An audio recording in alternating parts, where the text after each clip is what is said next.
గుంటూరు జిల్లా ప్రత్తిపాడు నియోజకవర్గం ప్రత్తిపాడులో వైఎస్ఆర్ కాంగ్రెస్ పార్టీ సమన్వయకర్త బలసాని కిరణ్ కుమార్ ఆధ్వర్యంలో ధర్నా నిర్వహించారు.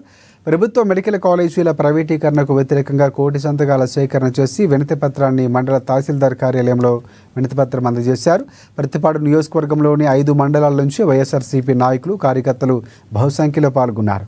అన్ని మండలాల్లో కోటి సంతకాల సేకరణ పూర్తి చేశామని, గతంలో ప్రభుత్వం మెడికల్ కాలేజీలకు జీవం తీసుకువచ్చిన జగన్మోహన్ రెడ్డి పేద విద్యార్థులకు అందుబాటులో ఉండేందుకు జీవో తీసుకువస్తే ఇప్పుడు ఈ కూటమి ప్రభుత్వం మాత్రం పీపీపీ విధానాన్ని ప్రవేశపెట్టి పెత్తందారుల చేతుల్లోకి ప్రైవేటీకరణ చేస్తుందని మండిపడ్డారు.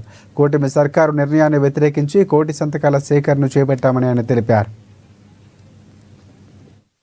కోసం ఉన్నటువంటి ప్రభుత్వమా, లేదనుకుంటే వేరే వాళ్ళకు ఉన్న ప్రభుత్వమా? ఇది అసలు పేద ప్రజల గురించి ఆలోచిస్తున్నారా? ఎవరైనా సరే ప్రతి ఇంట్లో పేదవాడికల్లా ఎవరి ఇంట్లో ప్రతి ఇంట్లో అని చెప్పలేము. ఈ రోజుల్లో మినిమం ఒక మెడికల్ ఏదైనా చదువుకోవాలనుకుంటే మటుకు, మెడిసిన్ చదవాలంటే మటుకు మినిమం ఇంట్లో ఒక మోస్తారు ఆర్థికంగా ఉన్న వాళ్ళు కూడా చదివించుకునే పరిస్థితి కోట్లలో వెచ్చించాలి.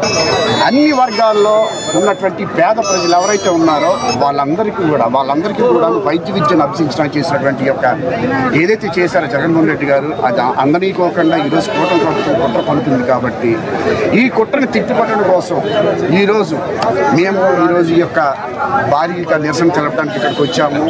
ఎట్టి పరిస్థితుల్లో కూడాను ఈ యొక్క కూటమి ప్రభుత్వం ఈ ప్రైవేటీకరణ అంశాన్ని కూడాను 100% వెంటనే ఆపేయాలా, నిలిపివేయాలా.